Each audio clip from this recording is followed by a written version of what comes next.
को 1 करोड़ रुपए का चालान कटेगा।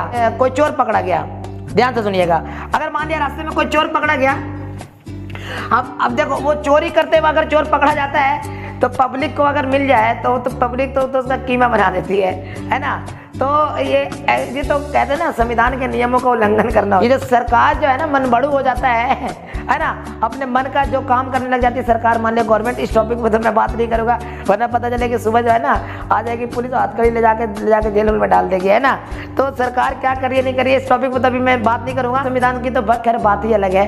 भारत का संविधान दुनिया का सबसे सफल संविधान रहा है आज तक। वर्ल्ड का सबसे सफल संविधान हमारे प्यारे महान देश भारत का संविधान है। खुशी होती है जानकर, यानी हमें संविधान की आवश्यकता क्यों पड़ती है। ले कहते हैं ना सारा का सारा रामायण खत्म हो गया, सीता के पत्ते नहीं, है ना। वो वाला बात मत करना भाई। अब हमें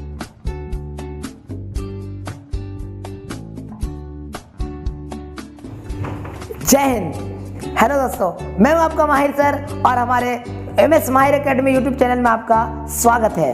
तो चलिए हम लोग बिना लेट किए शुरू करते हैं संविधान के टॉपिक। लेट्स शिक्षित बनो, संगठित रहो और संघर्ष करो।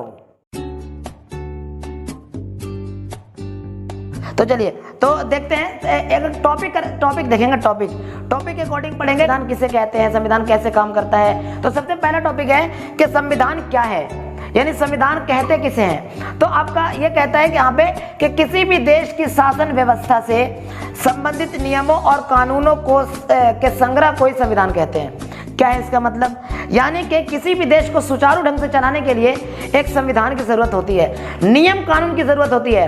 किसी भी देश को सुचारू ढंग से चलाने के लिए, सही ढंग से चलाने के लिए नियम और कानून की जरूरत होती है और इसी नियम कानून के संग्रह को संविधान कहा जाता है।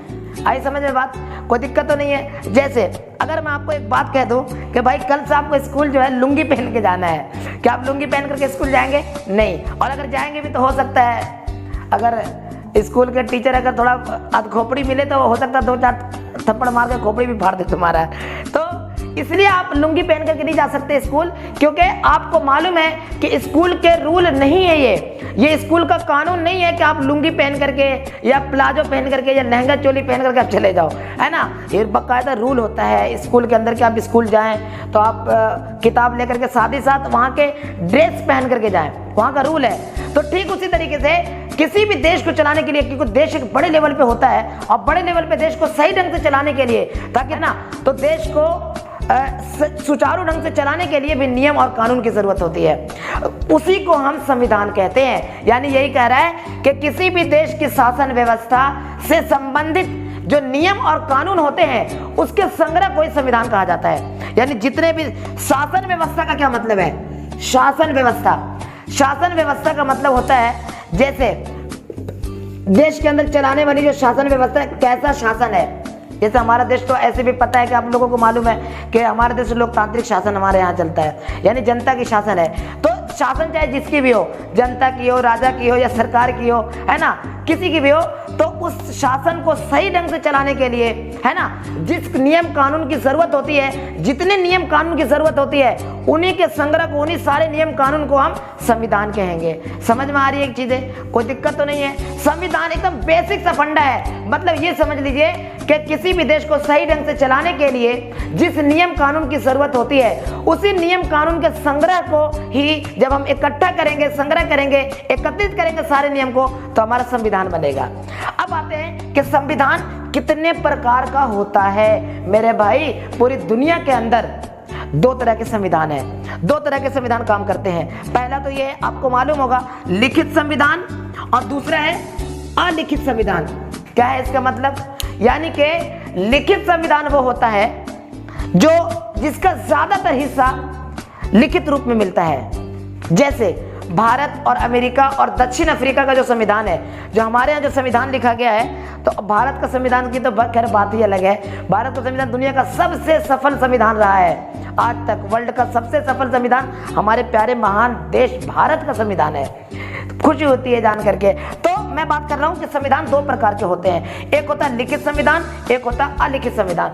लिखित संविधान का क्या मतलब है, लिखित संविधान का मतलब यह हुआ कि वैसा संविधान जिसका ज्यादातर भाग लिखित रूप में होता है, यानी लिखा हुआ होता है, और लिखित संविधान को संविधान सभा के द्वारा बनाया जाता है। ये बात तो नोट कर लीजिए, भेजे में डाल लीजिए कि जो लिखित संविधान होता है, लिखित संविधान को संविधान सभा के द्वारा बनाया जाता है। अब है अगला अलिखित संविधान। अलिखित संविधान का क्या मतलब है? जिसका हिस्सा मतलब वैसा संविधान जो लिखित रूप में मौजूद ना हो, यानी लिखा हुआ ना हो। जैसे में ब्रिटेन का संविधान, ब्रिटेन का जो संविधान है वो लिखित रूप में मौजूद नहीं है ना। आई होप कि आपको ये समझ में आया होगा। अब मैं अगला टॉपिक जो सबसे इंपॉर्टेंट है, बेस्ट है, मजा आने वाला है, गर्दा उड़ाने वाला, धूम मचाएंगे, गर्दा उड़ाएंगे एकदम। बस खाली इस वीडियो को देखते रहिएगा लास्ट तक। अब जो अगला टॉपिक लेके आ रहा हूं, अगला टॉपिक जो है हमारा संविधान के कार्य, यानी काम क्या है। अगर इस टॉपिक को अगर आपने सही से पढ़ा, देखा, ध्यान से देखिएगा, मैं एक एक टॉपिक को आपको भेजे के अंदर डालूंगा और इस टॉपिक को आपको समझाने की पूरी कोशिश करूंगा, और समझने के बाद लगेगा कि हाँ मेरे अंदर भी कुछ ताकत है, एकदम शान से जियोगे। अभी तक आपको संविधान तो हमें खुलकर जीने की आजादी देता है, संविधान हमें ताकत देता है, संविधान हमें अधिकार देता है ना। और संविधान की बहुत ज्यादा जरूरत होती है हमारे देश के अंदर लोगों के लिए, है ना। तो अगर मैं बताऊं कि संविधान के क्या क्या कार्य हैं, तो अब मैं स्टार्टिंग करने वाला हूं कि संविधान के क्या क्या कार्य हैं, तो बस देखते रहिए। अब जो है संविधान के कार्य समझते हैं। संविधान का कार्य अगर आप ध्यान से देखें तो देखिए, संविधान का कार्य जो है ना, बहुत सारे काम है। संविधान का काम ही है भाई देश को संभालना, देश को सुचारू ढंग से चलाना, पूरे देश के लोगों को एकत्र करके रखना, देश के अंदर सांप्रदायिकता को फैलने से रोकना, अराजकता को रोकना, लोगों को आपस में मतभेद होने से रोकना, देश को पूरे एक पटरी पर ला करके खड़ा कर देना। ये सारे संविधान के कार्य हैं। पहला काम यह है कि संविधान का पहला काम यह है कि वो देश के नागरिकों को एक ऐसा नियम, बुनियादी नियम बनाकर दे जिससे नागरिकों में समन्वय बना रहे। समन्वय का क्या मतलब है? यानी कि आपस में जो है ना मतभेद ना हो, है ना, मेल मिलाप बना रहे। जैसे मतलब हमारे देश का जो संविधान का जो पहला काम है वो ये है कि देश के अंदर जितने भी नागरिक रहते हैं, करोड़ों, 135 करोड़ की आबादी, 140 करोड़ की आबादी वाला देश जो है हमारा, है ना, तो वही कहता है कि किसी भी देश का संविधान, उसका पहला काम ये होता है, किसी भी देश के संविधान का पहला काम यह है कि वो अपने देश के नागरिकों को बुनियादी नियम कानून बना करके, ऐसा नियम कानून बना करके दे जिससे कि वहां के नागरिकों को अपने देश पर, अपने संविधान पर विश्वास बना रहे, और साथ ही साथ उनके बीच में आपस में मेल मिलाप बना रहे और समन्वय बना रहे। समन्वय का मतलब होता है यानी मेल मिलाप बना रहे, है ना। तो दूसरा काम, संविधान का दूसरा काम यह है कि वह स्पष्ट करे कि समाज में फैसला करने का अधिकार किसके पास है। फॉर एग्जाम्पल, जैसे आपने देखा होगा अक्सर जो है ना, अगर रास्ते में किसी हो जाता है, देखो अगर कोई चोर पकड़ा जाता है तो चोर को सजा देना ये हमारा काम नहीं है, ये हमारा अधिकार नहीं है। चोर को पकड़ना पुलिस का काम है। अच्छा, पुलिस का काम सजा देना नहीं है, पुलिस का भी काम है सिर्फ चोर को पकड़ लेना, पकड़ा और पकड़ के ले जाके अदालत तक पहुंचा देना, ठीक है। अब अदालत का काम है उसे सजा देना, है ना। अब अदालत पूरे जांच पड़ताल करेगी, है ना। जांच पड़ताल करने के बाद ये पता चलेगा कि हाँ वाकई में ये चीज इसने चोरी किया है या नहीं किया है। यानी कि पता क्या चला कि अब संविधान के जरिए जांच पड़ताल होगा, है ना। और है ना, तो वही कहता है कि संविधान में फैसला लेने का अधिकार किसके पास है ना। ये तय जो करता है वो संविधान ही करता है। संविधान का दूसरा काम यही है कि संविधान के अंदर कौन फैसले, क्या फैसले ले सकता है। अच्छा, हम क्या फैसले ले सकते हैं? जैसे वोट देने का अधिकार हम सबके पास है। ये अधिकार कहाँ से मिला हमें? संविधान से मिला। वोट देने का अधिकार हमें संविधान से मिला है ना।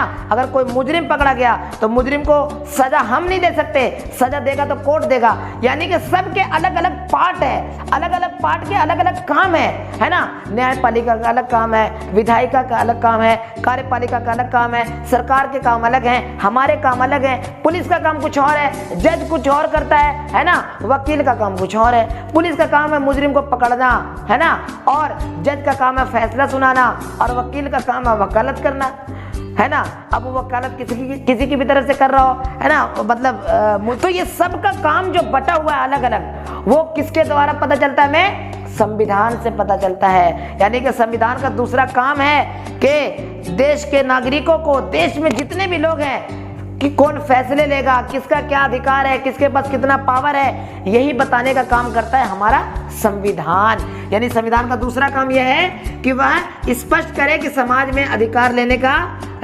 फैसला लेने का अधिकार किसके पास है, फैसले लेने का अधिकार, फैसला लेने का अधिकार किसके पास है, ये संविधान का दूसरा काम है। तीसरा आते हैं। अब तीसरा काम यह होता है कि सरकार द्वारा लागू किए गए नागरिकों पर कानून जो है वो सीमा तय कर दे। फॉर एग्जाम्पल, यानी ये कह रहा है कि संविधान का तीसरा काम यह है कि जो भी सरकार जो नियम कानून लगाता है, सरकार जो भी नियम कानून लगा दे नागरिकों के ऊपर, उसकी कोई सीमा होनी चाहिए, उसका कोई लिमिट होना चाहिए। क्या मतलब है इसका? अच्छा एक बात बताओ, आज से कुछ दिन पहले, जैसे कुछ दिन पहले क्या यार, हाल फिलहाल की बात कर रहा हूँ, अगर आप चले जाते थे बिना हेलमेट के, अगर पकड़े जाते थे तो आपको चालान करता था, 100 रुपया 200 रुपया जो भी चालान हुआ करता था। बीच में तो अभी शायद 1000 रुपया चालान कटने लग गया है, यही है ना। तो 1000 रुपया चालान, ये सरकार ने नियम बना दिए कि अगर आप विदाउट अगर हेलमेट के पकड़े जाएंगे तो आपको इतना चालान करना पड़ेगा। और अगर सरकार ने ये कह दिया, और सरकार अगर ये कह दे कि अगर आप बिना हेलमेट के पकड़े जाते हैं तो आपको 1 करोड़ रुपये का चालान कटेगा। कितना कटेगा? 1 करोड़ का। तो ये तो लिमिट से बाहर हो गया ना, ये तो एक आम आदमी के लिए, आम आदमी के बस की बात नहीं है। तो वही कहता है यहाँ पे कि संविधान का तीसरा काम ये है कि जो सरकार है वो अपने नागरिकों पर जो कानून लागू करती है, वो कानून लागू जो करने से पहले देखे कि उसकी सीमा होनी चाहिए, सीमा तय होनी चाहिए। जैसे अभी जब 18% हम लोगों को जो GST वगैरह देना पड़ता है, इनकम टैक्स वगैरह दे करके हमें, अब वही गवर्नमेंट ये कहते हैं कि भैया एक काम करो, आपके पास जितना इनकम है मैं एक नियम लगा देता हूँ, और वो नियम ये है कि अगर आप जितना कमाते हो उसका 90% गवर्नमेंट को देना पड़ेगा, 90% गवर्नमेंट को देना पड़ेगा। तो ये तो इलीगल बात हो गई ना, ये तो सीमा से बाहर हो गया, लिमिट से बाहर हो गया। यानी कि सरकार कोई भी नियम कानून जो बनाती है वो लिमिट से बाहर, यानी सीमा के बाहर वो नियम कानून नहीं बना सकती। और ये कौन हमें बताता है? संविधान का तीसरा काम है कि अगर सरकार अगर लिमिट से बाहर अगर कोई नियम कानून बनाती है तो संविधान उसे रोकने का काम करेगा। यानी कि संविधान का तीसरा काम समझ में आया कि सरकार को नियम जो है ना, जो बनाने का जो अधिकार है उसको लिमिट में करता है, सीमित करता है। संविधान का चौथा काम क्या है? संविधान जो है राज्य की सरकारों के तीनों अंग की स्थापना करता है। राज्य की सरकार के तीनों अंग का क्या मतलब है? राज्य की जो सरकारें होती है उसके 3 प्रमुख अंग हैं। कितने प्रमुख अंग हैं? 3। विधायिका, कार्यपालिका और न्यायपालिका। विधायिका, चलिए यहां पे समझा देता हूं। विधायिका, कार्यपालिका और न्यायपालिका। न्यायपालिका ये किसी भी सरकार के राज्य की जो सरकारें होती है उसके 3 प्रमुख अंग हैं, विधायिका, कार्यपालिका और न्यायपालिका। तो संविधान का एक काम ये भी है कि राज्य की जो सरकारें होती है उनके जो प्रमुख अंग हैं, विधायिका, कार्यपालिका और न्यायपालिका, उसकी स्थापना करता है संविधान, है ना, इसकी स्थापना करता है विधायक। अब मैं अगले चैप्टर में बताऊंगा, जैसे अभी 11th क्लास का जो चैप्टर है, बुक है, उसमें आगे चैप्टर भी है। विधायिका का एक अलग चैप्टर है, कार्यपालिका का अलग है, न्यायपालिका का एक बाकायदा एक पूरा चैप्टर ही है। इसके बारे में मैं डिटेल उस वक्त बताऊंगा। अभी जो है ना, अभी जो हम लोगों का टॉपिक है संविधान के बारे में, उसको समझते हैं। इसको मैं अगले चैप्टर में बता दूंगा और अगली वीडियो जब आएगी तो आप उसमें देख लीजिएगा, मैं लिंक दे दूंगा वीडियो के डिस्क्रिप्शन के अंदर। तो चलिए मैं आगे अगले टॉपिक की तरफ आते हैं। तो अब हमारा जो अगला टॉपिक है वो है संविधान की आवश्यकता, यानी हमें संविधान की आवश्यकता क्यों पड़ती है। हमें पता चल गया कि संविधान क्या है। पूरे देश को चलाने के लिए संविधान की जरूरत पड़ती है। संविधान के बिना कोई भी देश को चलाया नहीं जा सकता, यानी संविधान को सुचारू ढंग से चलाने के लिए संविधान की जरूरत होती ही है। यानी बिना संविधान के देश को चलाना मुनासिब नहीं है, यानी कि इम्पॉसिबल है, मुमकिन नहीं है। देश को संविधान के बिना नहीं चलाया जा सकता, है ना। अब सवाल यहाँ पे एक बात और आती है, कई लोग कहेंगे सर तानाशाही, तो ये अलग टॉपिक बनता है, मैं अगले वीडियो में बताऊंगा। तो पहले मैं बता देता हूं कि संविधान का काम ही होता है कि पूरे देश को चलाना। अगला जो टॉपिक है हमारा वो ये है कि संविधान की आवश्यकता क्यों पड़ती है हमें।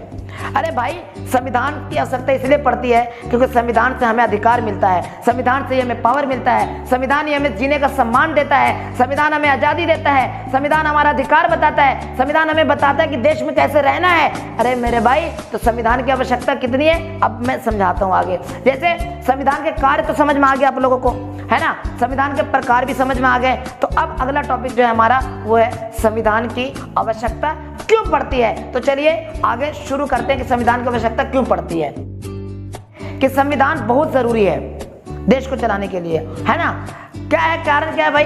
जैसे पहले ये कह रहा है कि संविधान जो है जनता में आपसी विश्वास पैदा करने के लिए नियमों का समूह उपलब्ध कराता है। यानी संविधान हमें एक ऐसा नियम देता है, नियमों का एक ऐसा समूह देता है जिससे कि जनता के अंदर आपसी विश्वास बना रहता है। फॉर एग्जाम्पल, आज़ादी से पहले देख लो, आपको पता होगा कि बहुत आज़ादी से पहले जब संविधान का निर्माण होने से पहले छुआछूत की कितनी भावना थी। समाज के अंदर जो है ना विश्वास नहीं था एक दूसरे के अंदर, है ना। एक दूसरे को लोग छूने से डरते थे, इतना भेदभाव करते थे, है ना। निचले पिछड़े जाति लोगों को लोग ना अपने बर्तन में पानी नहीं पीने दिया करते थे, है ना। तो इस तरीके का समाज था, पूरा एकदम माहौल बहुत बुरा था।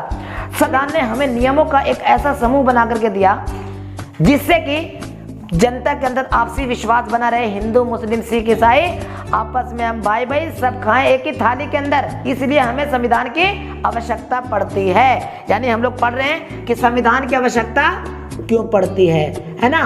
संविधान की आवश्यकता क्यों पड़ती है।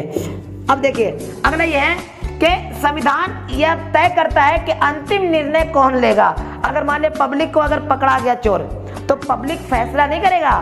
निर्णय लेने का जो है ना अधिकार पब्लिक के पास नहीं है। पब्लिक भले ही अपना गुस्सा उतार देती है उस पर, है ना। अगर कोई चोर मुजरिम पकड़ा जाता है तो अब देखिए उसको चोर मुजरिम को पकड़ने के लिए पुलिस है हमारे पास, है ना।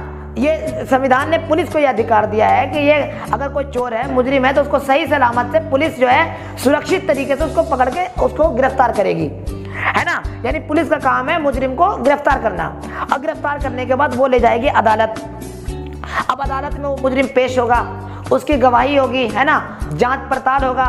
उसके बाद जो अंतिम निर्णय होगा, अंतिम निर्णय यानी अंतिम फैसला, है ना, वो कौन करेगा, है ना, वो अदालत करेगा। अंतिम जो निर्णय होता है ना, अंतिम यानी अंतिम फैसला करने का अधिकार किसके पास है, पावर किसके पास है, ये भी तय कौन करता है, संविधान करता है। हम नहीं कर सकते कि हाँ इसको फांसी की सजा दे दो या तो इसको एक मुजरिम को जान से मार दो। नहीं, हमारे पास कोई अधिकार नहीं है कि हम किसी का निर्णय फैसला करें। यानी फैसला करने का जो अंतिम फैसला करने का जो अधिकार होता है वो संविधान जो है ना अदालत यानी जज को देता है। यानी संविधान जो है सरकार की शक्ति और सीमा को तय करता है। ये जो सरकार जो है ना मनबड़ू हो जाता है ना, अपने मन का जो काम करने लग जाती है सरकार, मान लिया गवर्नमेंट। इस टॉपिक पे तो मैं बात नहीं करूंगा, वरना पता चले कि सुबह जो है ना आ जाएगी पुलिस और हथकड़ी ले जाके जेल में डाल देगी, है ना। तो सरकार क्या कर रही है नहीं कर रही है इस टॉपिक पर तो अभी होती है, हमें इसलिए पड़ती है क्योंकि संविधान जो है सरकार की शक्ति और सीमा को भी तय करता है कि सरकार के पास कितनी पावर है ना, कितने लिमिट में सरकार जो है ना अपने पावर का इस्तेमाल कर सकती है, अपने अधिकार का इस्तेमाल कर सकती है ना, और किस तरीके से नियम कानून बना सकती है, ये भी हमें संविधान से पता चलता है। अगला है जो कि संविधान जो हमें न्यायपूर्ण समाज बना करके देता है। देखो अगर संविधान नहीं होता तो जो है ना, संविधान नहीं होता तो देश के अंदर अनिश्चितता फैल जाती है। संविधान जो है हमें संविधान की आवश्यकता पड़ती है कहाँ, एक न्यायपूर्ण समाज बनाता है। संविधान की आवश्यकता क्यों पड़ती है, संविधान के क्या काम है, अब हम लोग अगला टॉपिक की तरफ चलते हैं। तो अब हम लोगों ने देखा कि संविधान क्या होता है, संविधान के कार्य क्या है ना, संविधान की क्या क्या विशेषता है, कितने तरह का संविधान होता है। अब जो एक लास्ट टॉपिक बचा है वो ये है कि संविधान की विशेषता क्या है, मतलब इसकी क्या मेरिट है, मतलब इसकी खूबियां क्या है ना। तो अब देखो भाई संविधान की खूबियां क्या बता सकते हैं, है ना। चलो दो चार खूबियों के बारे में पढ़ते हैं। पहले यह है कि भारत का जो संविधान है वो प्रतिनिधियों के द्वारा पूरी तरीके से लिखा गया संविधान है। हमारा जो भारत का जो संविधान है वो पूरे तरीके से वो लिखा गया, हस्तलिखित संविधान है, हाथों से लिखा गया संविधान है ये। न इसमें प्रिंटिंग का कोई उपयोग हुआ है ना, न इसमें जो है ना पेंटिंग का कोई उपयोग हुआ है। हमें पूरी तरीके से न कंप्यूटराइज तरीके से लिखा गया है, बल्कि ये पूरे तरीके से जो हमारा भारत का संविधान है वो हाथों से लिखा गया है। ये हमारे भारत के संविधान की पहली पहली विशेषता है। और दूसरा ये कहता है कि यह हमें मूल अधिकार के साथ साथ मूल कर्तव्य की भी याद दिलाता है। हमारे देश की जो झंडा है, राष्ट्रीय झंडा, उसकी हिफाजत करना और उसका सम्मान करना, राष्ट्रगान का सम्मान करना, देश के जो नेता हैं, प्रधानमंत्री हो, मुख्यमंत्री हो, राष्ट्रपति हो, उनका सम्मान करना, ये हमारा मौलिक कर्तव्य है ना, ये होना भी चाहिए। अगला ये कह रहा है कि भारत, अगला खूबी ये है, विशेषता ये है संविधान की कि भारत का संविधान जो है ना, संविधान सभा के द्वारा बनाया गया है। मैंने शुरू में ही बताया था, भारत का संविधान किसके द्वारा बनाया गया है? संविधान सभा के द्वारा। संविधान सभा क्या होता है भाई, ये अगले चैप्टर में समझेंगे, है ना, डिटेल में। थोड़ी वीडियो ज़्यादा लंबी हो गई, हमने सोचा था कि 10 मिनट का वीडियो होगा, खैर कोई दिक्कत। और चलते चलते आपको 2-3 बातें बता देता हूँ कि सबसे पहली इंपॉर्टेंट बातें ये फैक्ट की बातें हैं कि भारत के जो संविधान है वो उसके कुल 251 पन्ने हैं। कितने पन्ने? 251 पन्ने। और हमारे भारत के संविधान को बहुत ही सुरक्षित तरीके से रखा गया है। हीलियम गैस से भरे हुए बक्से के अंदर हमारे भारत के संविधान को रखा गया है ना। तो आई होप कि आप लोगों को ये वीडियो समझ में आया होगा, पसंद भी आया होगा। और अगर पसंद आया है तो हमारे वीडियो को लाइक कीजिए, कमेंट कीजिए, शेयर कीजिए, सब्सक्राइब कीजिए। देखिए हम लोगों ने तो, और बेल आइकन को ज़रूर दबा दीजिएगा, क्योंकि कोई भी वीडियो जब डालें तो आप तक बहुत ही जल्दी नोटिफिकेशन आप तक पहुंच जाए। देखिए हम लोगों ने स्टार्ट किया है, सपोर्ट करना आप लोगों का काम है, सपोर्ट कीजिएगा, अच्छा लगेगा। और भी बेहतर वीडियो बनाने की कोशिश करेंगे और भी अच्छे से अच्छी जानकारी देंगे हम लोग, है ना।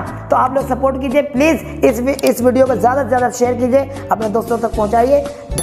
बस खुश रहिए, आबाद रहिए, घरिया धनबाद रहिए, मियाँ बीवी के साथ रहिए। जय हिंद।